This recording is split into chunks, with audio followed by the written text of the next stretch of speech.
कोलकाता का जिक्र हो और हावड़ा ब्रिज की बात ना हो, ऐसा तो हो ही नहीं सकता। ये सिर्फ कोई स्टील और कंक्रीट का ढांचा नहीं है, ये तो इस शहर की धड़कन है, उसकी पहचान है। इंजीनियरिंग का एक ऐसा करिश्मा जो आज भी, इतने सालों बाद भी, हम सबको हैरान कर देता है। अब जरा सोचिए, ये जो 26,500 टन का स्टील का दानव है, इसके लिए सबसे बड़ा खतरा क्या हो सकता है? मेरा मतलब है, हर रोज लाखों गाड़ियां, लाखों लोग इस पर से गुजरते हैं। अरे, इसने तो दूसरे विश्व युद्ध की बमबारी तक को झेला है। तो फिर आज के जमाने में इस इतने मजबूत, इतने विशाल पुल को भला किस चीज से खतरा हो सकता है? देखिए, इसका जवाब शायद नहीं, यकीनन चौंका देगा।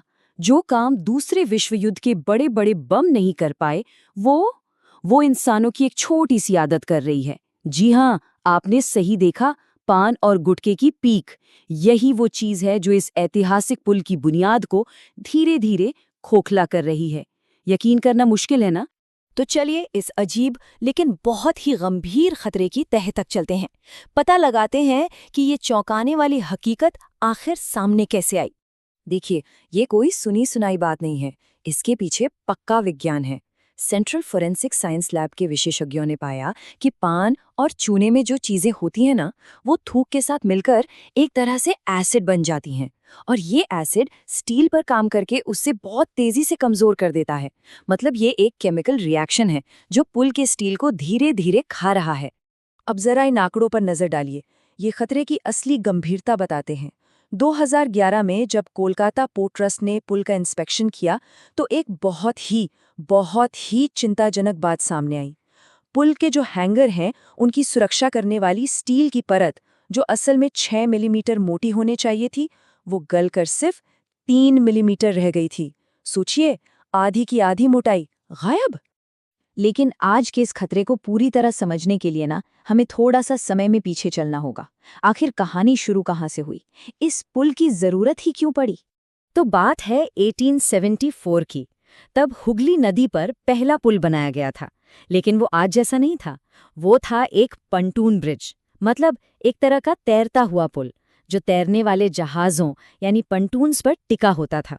इसकी खास बात ये थी कि इसे बड़े जहाज़ों के लिए बीच से खोला भी जा सकता था। उस जमाने के हिसाब से तो ये एक बहुत ही अनोखा समाधान था। पर दिक्कत ये थी कि ये एक टेम्पररी इंतजाम से ज्यादा कुछ था नहीं।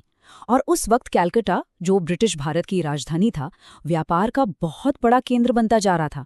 तो बस ट्रैफिक बढ़ता गया और ये बेचारा अस्थायी पुल उस बोझ तले चरमराने लगा।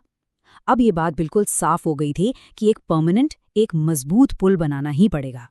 और बस यहीं से शुरू होती है एक ऐसे पुल के निर्माण की महागाथा। एक ऐसा सफर जिसे पूरा होने में दशकों भी देरी लगी। एक विश्व युद्ध बीच में आया और न जाने कितनी ही चुनौतियों का सामना करना पड़ा। ये सफर वाकई आसान नहीं था। जरा देखिए, योजना तो 1906 में ही बन गई थी, लेकिन फिर 1911 में राजधानी कलकत्ता से दिल्ली चली गई तो काम में देरी हुई। फिर 1914 में पहला विश्व युद्ध शुरू हो गया, जिसने तो सारी प्रगति ही रोक दी। सालों बाद 1921 में एक कमेटी ने कैंटिलीवर ब्रिज बनाने की सिफारिश की और आखिरकार इन सब रुकावटों के बाद 1936 में जाकर कहीं इसका काम शुरू हो पाया। और जब ये बनना शुरू हुआ ना, तो ये सच में इंजीनियरिंग का एक अजूबा था। जरा सोचिए, इस इतने बड़े विशाल ढांचे में एक भी नट या बोल्ट नहीं लगा है, एक भी नहीं। इसे खास तरह की कीलों से, जिन्हें रिवेट्स कहते हैं, उनसे जोड़ा गया।